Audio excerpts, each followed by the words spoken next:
There we go. Hello. Hello. Welcome. How are you? We're good. This is Arthur, director, Hello. video, producer. Hey, Arthur, and what's the other? And Giorgio. Giorgio. Awesome. There. That's amazing. Oh my That's God. Thanks for joining us. Shay and Jesse. Absolutely. Well, sorry about the technical snafu, and if anyone was waiting, apologies. No worries. It was actually worked out perfectly. Good timing. Great. So yeah, we loved your film. We were so thrilled to be able to screen it at the drive-in. And we have lots of questions for you guys. Let's do it. Yeah. Last time. So I mean, my first question is just how did you learn about this story of Pepe, and how did you find Matt and get in touch with him and convince him that this was a good idea to do a documentary about this subject? Well, I knew Matt from before, and I had also been a fan of Boys Club. I had bought in Boys Club comics probably in 2008 or 2009. So when I'd even met him, there was a part of me that sort of had I knew who he was. I was a fan of his art. And we had just become friends from living kind of near each other. And we had talked about doing another creative project that really had nothing to do with Pepe. But whenever we would have meetings about this creative project, everyone would just want to talk about the Pepe story. And it also was something where his artwork just had so much baggage attached to it that it really wasn't allowing him to pitch cartoons or pitch other book ideas or something like that. It was really kind of a burden that he had to bear. So as we were talking about doing a creative project, I had this notion of doing a documentary film because I thought it would just be a really fascinating subject matter for a variety of reasons. And so I talked to him and Ayana about it, and I eventually I tried to be as transparent as possible. I tried to tell them exactly how long it would take, what they can expect from the process and all that. And they agreed to it. Hopefully, I think at various times they regretted agreeing to it whenever we would show up with cameras at inopportune times, but they were amazing sports during the whole process. So, and also I had been a really conservative teenager. This was before the era of 4chan, but, I was kind of like a proto red pill kid. And I sort of, I knew what it was like to grow up surrounded by conservative politics, AM radio, Fox News, all that sort of stuff. And so I was also kind of obsessed with the politics of the film as well, because it was something that a lot of the kids that I encountered on 4chan sort of echoed my personal experience when I was younger. So between Matt's indie comics and the world of conservative politics and coming out of that, the subject matter really just spoke to me. Wow.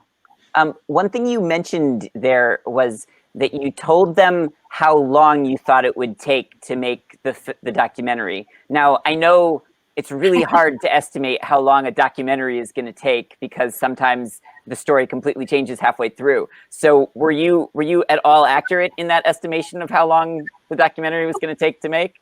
I was actually. We spent about 2.5 years making it. And I had told them it would take probably somewhere between 2 and 4. And when we started it, though, a lot of the third act obviously didn't happen. Matt had started pursuing his copyright with the lawyers at WilmerHale, but obviously the dust up with Alex Jones hadn't happened at that point. And then, the Deus Ex Machina of our film, Hong Kong, that was something that we never could have conceived of. That happened a few weeks before the Sundance deadline to submit. So, wow. Really the movie took shape fairly quickly after we started it in a way that really was just a gift to us as filmmakers. You hope for stories to kind of take place in real time, and we were able to just kind of capture that as we went. So. Gotcha. So you were, I guess since you started before, any of that later stuff had happened, those twists, those turns, those were just kind of bonuses to your story. They were.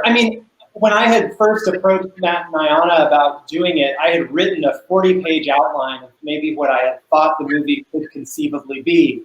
And it was like a document of total insanity.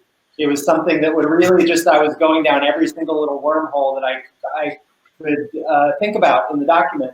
It was like, thinking back, it was like pretty pretentious, but it was really just kind of an exercise in figuring out how to like maybe attack this story in like a stylistically unique way.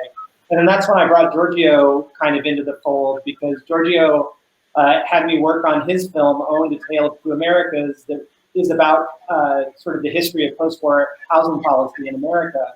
And his idea for that film was really to create like this really stylistically energetic film about housing policy in America, and maybe bring like some new life into that sort of discussion. So I felt like he was kind of the out-of-the-box thinker that I could help, have along in this process to really kind of like crack this story open and tell it in a way that had a heart, but also like a lot of surprises. And so, yeah, we started working on it then. Awesome. I'm going to pass it over to Shea to ask a couple questions so I don't monopolize, and then I'll jump back in. Okay, so I wanted to ask you, did you always plan to tell the story with illustrations, with like interwoven illustrations? Because it just like, it works so well. It's such a great, connector between the narratives, especially when you like compare like the nice narrative that is like the boys club narrative to then going down the entire rabbit hole of 4chan and then to its ultimate like evolution. I mean, it was just such a cool stylistic choice. And I was just wondering, like, what was that team like? Was that always your vision? And like, how many illustrators were on that team? Yeah, the animation was phenomenal. Oh, yes. Thank you. Well, so that was always part of the vision of the story. My background in documentary film is motion graphics and animation. And I knew Matt through the community of cartoonists that we share. So, I was a first-time filmmaker, so really the thing that I felt like I could bring to the table that was unique was the ability to tell this story visually. And then also what we really decided to do was we wanted to kind of like canonize Matt's drawings, because one of the reasons it was so easily co-opted was that people didn't really know the backstory. You want to talk about that? Yeah, sure. Yeah, I mean, like you're saying, like Arthur was saying, like part of the reason that Pepe was able to have this crazy life was partly because Matt was just like a single artist who just made this cartoon that just happened to connect with a huge swath of people. Sorry, we're in downtown LA. It's a little but yeah, and so like it really organically connected with a huge population online and took a life of its own. But in that life of its own, it really departed from anything that Matt was able to kind of control in terms of like a narrative or anything like that. And so this is sort of like a retroactive act of canonizing this cartoon characters that people, when people see an alternate version of it, like they see alternate versions of Mickey Mouse or Calvin and Hobbes, that they understand what the canon is and they understand what the derivative is. And so basically all the motion graphics in the movie I did, and then we got like 3 amazing animators to help us do the cartoon portions. And, the cartoon portions are basically taking Matt Fury's comic books and artwork and bringing it to life. And so Jenna Caravello, Nicole Stafford, and Kylan Woodrow were our crew for that, and they were really, really amazing. And so all the sort of like white, like really funny boys club comic kind of stories you see in the movie were the product of us talking about it, storyboarding it, and then Jenna, Kylan, and Nicole really coming in and doing amazing work in the 11th hour, with the Sundance deadline, breathing down our neck. So, yeah. Wow. The animation is it's gorgeous. So congrats on that. And your animators also pass along to them that we praise them. Oh, absolutely. I'll let them know. Cool. So, how can we free Pepe? I know Pepe's dead. I know Matt killed him, but what can we do to help free Pepe? Because this is important. Pepe's just a sweet guy. He got caught. He's just a little cartoon character. Yeah, I mean, I think it's just going to take some time to free Pepe, and we hope that this movie ultimately is going to be part of that conversation. We're really thinking about this film as kind of a case study about how social media has kind of separated us culturally, and how trolling has sort of basically taken over mainstream discourse, starting in some of these places online. And so I think in order to take Pepe back, we really have to understand the communications that we are using to, to basically build community in America now. Memes are silly, he's a stone frog, but they're also really important in the way that like people coalesce politically, and also how culture is, moving. Our likes, our emotions, are being monetized and sort of being leveraged basically all the time. And Pepe is an avatar for those likes and emotions. He's a happy frog, he's a sad frog, he's a mad frog, he's a smug frog. So really, the best way to free Pepe is to be like a culturally aware and literate person, understand like how the internet is kind of really tearing us apart, and using systems to really just like, sell us a bunch of junk and create divisions between us. Agreed. Yeah. 100%. I just have one. I was gonna say, yeah, or I would say like, if you want to support Pepe, you can buy either Matt's amazing children's book, Night Riders, that's on McSweeney's Press. Oh my gosh, I totally want to buy that book. It's an amazing book. My 4-year-old niece, it's like her favorite picture book. You could also buy like the original Boys Club comics from Fantagraphic, just to get a little like perspective on how the characters started. And then at the same time the movie comes out, Matt is also putting out an art book that really has nothing to do with Pepe. It's called Mind Viscosity. And so that's going to be just kind of like a really nice like coffee table book of Matt's artwork. So, I guess the other thing is if you hear someone talking about like, oh, that Nazi frog or whatever, it's kind of a chance to like open it up into a larger discussion about how, well, it's actually not that simple. Yeah, right. It's part of this larger story. It's really fascinating. We are Team Pepe all the way. We are going to fight that good fight. We're warriors on that fight. We appreciate it. So I have one quick question at the end, but you go ahead. Go ahead.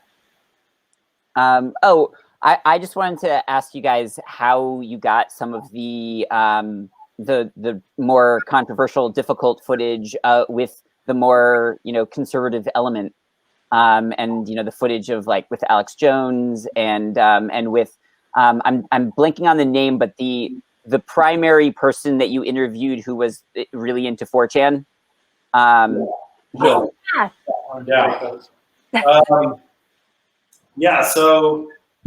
well, I guess the Alex Jones footage all came out of his legal case with Matt, and so that footage is available to us through public records of the court proceedings. Okay. And that was really a gift because like the case was supposed to go to trial, and that was actually going to be like our big climactic scene. But then very suddenly, after months and months and months of just prolonging this ridiculous lawsuit, Alex Jones decided to settle, and obviously ended any chance of us being able to film around this trial, which we wouldn't even been able to film in the courthouse, which was actually just like 2 blocks that way. But then this deposition footage materialized, and it's just like, it gave us a really great opportunity to kind of have this like David versus Goliath, but in the internet weird age, it couldn't have been more perfect. And then Mills, the kind of 4chan basement kid, was someone that had really existed on 4chan for a long time, and kind of a meme of his own on that community. And well, I guess you would reach out to him. Yeah. Through a YouTube video. Well, I've seen in the film, there's a YouTube video where Mills is laying in bed and he holds his cell phone up like this. And as he's dozing off to sleep, he basically has this little recording that he makes where he's like, what does Pepe mean to me? And I had seen his face on a particular board on 4chan called R9K. And I recognized him as being this kind of like in-group meme on 4chan. And I discovered there was this archive of YouTube videos that he had. And some of them had a lot of hits and some of them had very little. and I just randomly clicked on that video, which was only labeled with the date that it was uploaded, and it had like maybe 16 views. And when I saw that video, I got chills. I was like, all right, this is the person we need to talk to about kind of what Pepe means to people on these, message boards. What we tried to do in Feels Good Man was really tell an emotional story about the internet. Mm-hmm. We didn't want to just sort of cut to a bunch of like talking heads sort of monologuing about the film or having purely journalistic voices. We really wanted people to understand, this culture clash from a primary source. So talking to Mills and Pizza was a real gift for us as filmmakers. And yeah, it's a complicated story to tell, right? Yeah. Well, and I think also, what you said about not just having a lot of talking heads, the fact that you focus so much on Matt and Ayana, and then their roommate, and the other friends, like their other, just the other cartoonists and people at like Comic-Con and like other people involved in that world who are at these conventions, just like including them, I think was brilliant in just keeping it away from just being talking heads. Yeah, we really wanted to tell, like, in the film, there's kind of like two different universes we create. There's the universe of the analog and the universe of the digital. And so Matt and his community, for the most part, is, very analog feeling. The music is a little bit more organic, using like real instrumentation. The internet section has a little bit more of like synthesizer. It just has like kind of two different visual vocabularies. And so Matt's world, we were able to treat in like a verite fashion. And yeah, I think that really gives the movie like relatability, like Matt's family story.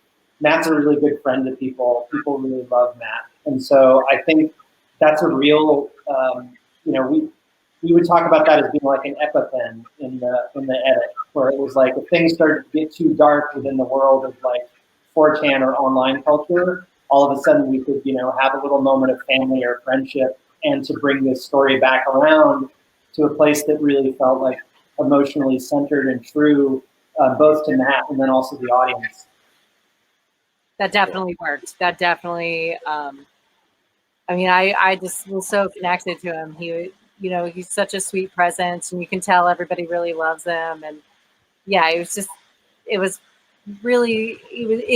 created a good balance between like light and dark, and you just feel so bad for him. Like, you're like, this is a sweet guy who just made a little comic book, and then it just got like taken, and also the whole thing about like when things go south when things start like snowballing with this sort of negative social media thing, just not to underestimate like how big that can get, because that was like a huge lesson of the film to me.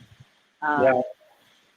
But I wanted to ask you guys, was it hard when you were filming and he went to the defamation committee in New York and they were like, well, what does it matter if it's a hate symbol or not? And like, weren't you just like, well, if it doesn't matter, like, was there ever a moment where you wanted to like get in and defend him? Because like, I just felt so bad for him. I'm like, well, if it doesn't matter, just take him off.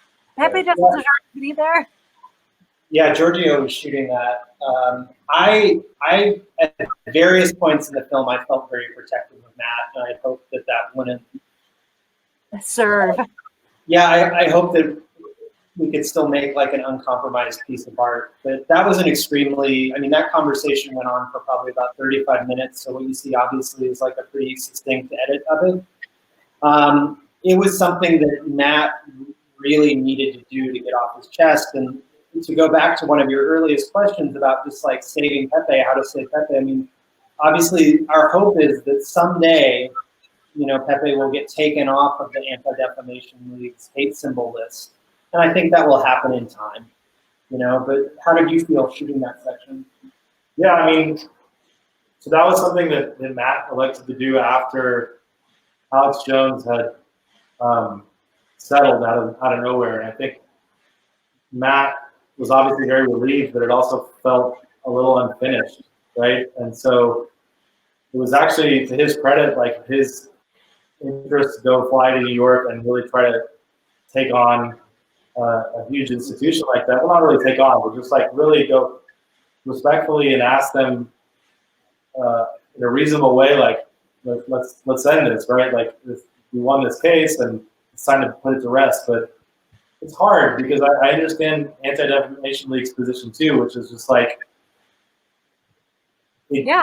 like if we take it off, it doesn't really change the fact that it's still going to exist there, and then now you've lost this opportunity to actually contextualize the artwork. I think in their minds, they think they're helping that because it's a resource for people to use to see like, oh, this actually, kind of paradoxically, this isn't, it's on the hate symbols database to show people that it isn't a hate symbol, yeah, in a way.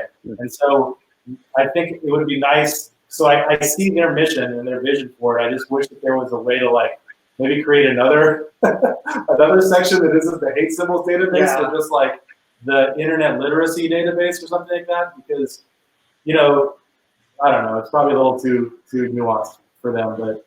Well, at the end of that conversation, we want the audience to feel like they're both right. Yeah. Basically, because they are. And this is, you know, a meme has never been declared a hate symbol before up until this point. We're kind of in uncharted territories, with, you know, which is why this film, I think, mostly is just about like media literacy. You know, I think the Anti-Defamation League, you know, Pepe is the only copywritten character on the Anti-Defamation League's hate symbol database. And there are other copywritten characters that actually are used for hate, some more exclusively than Pepe. They're maybe a little bit more obscure, but those aren't on the hate symbol database. And so it does speak to Matt's artistic agency, because some of those characters that are used, which I'm just not going to go into here because I don't want to clue someone into some of the toxicity.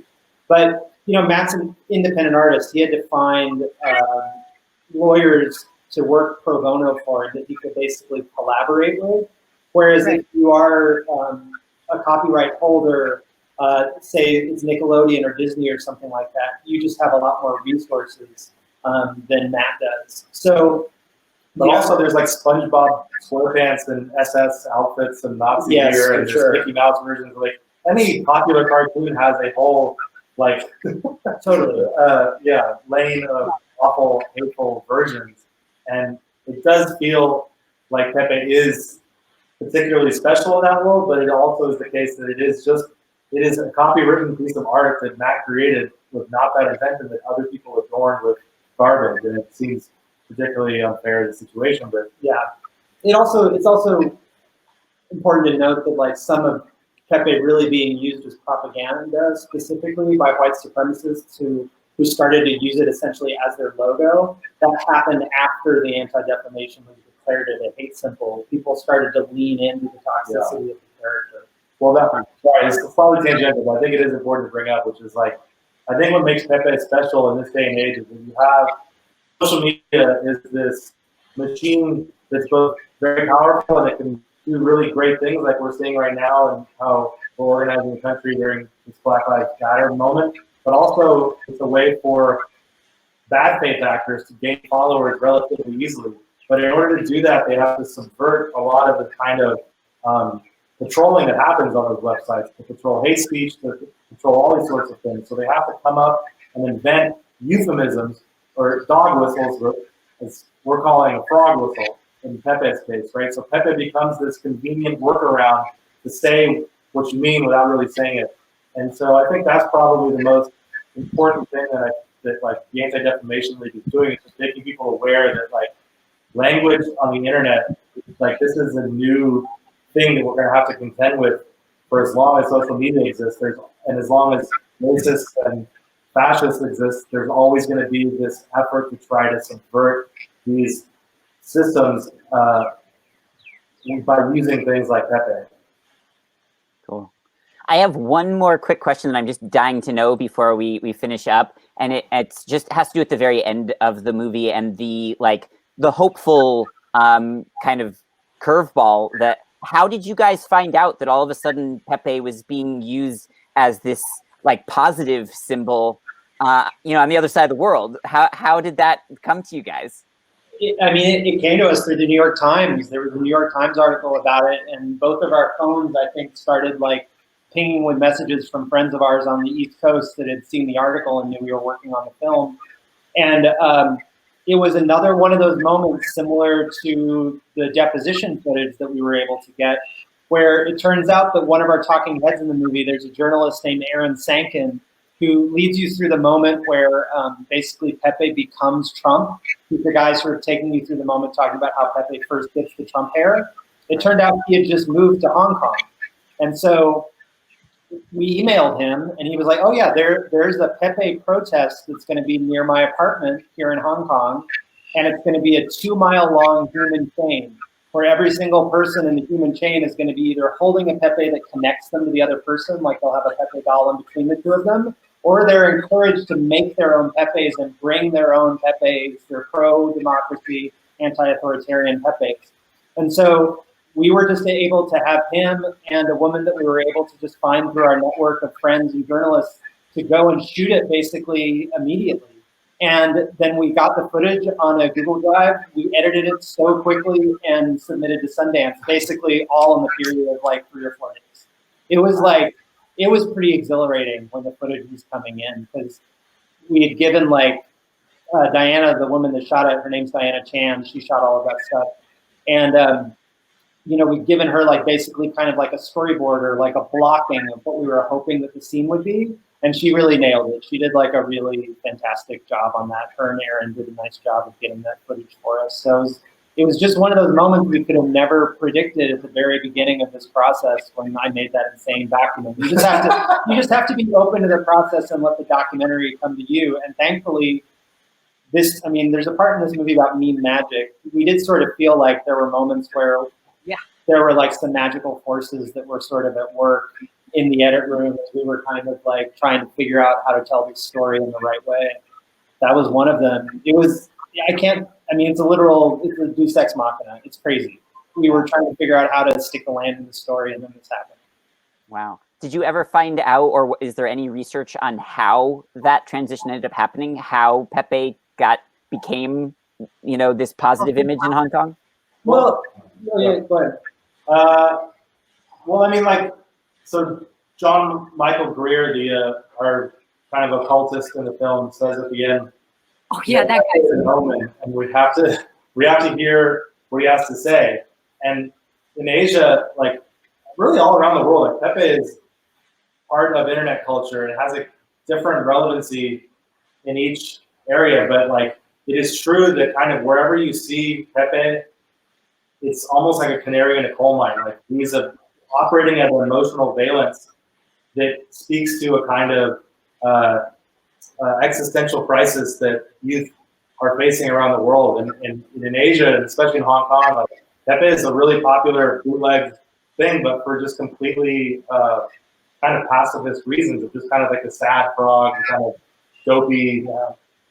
Well, specifically how it happened in the protests, though, was, Pepe had been a popular meme and cartoon character in Asia, China, Taiwan, Malaysia, a lot of countries, and without any of the racist baggage that it has in North America.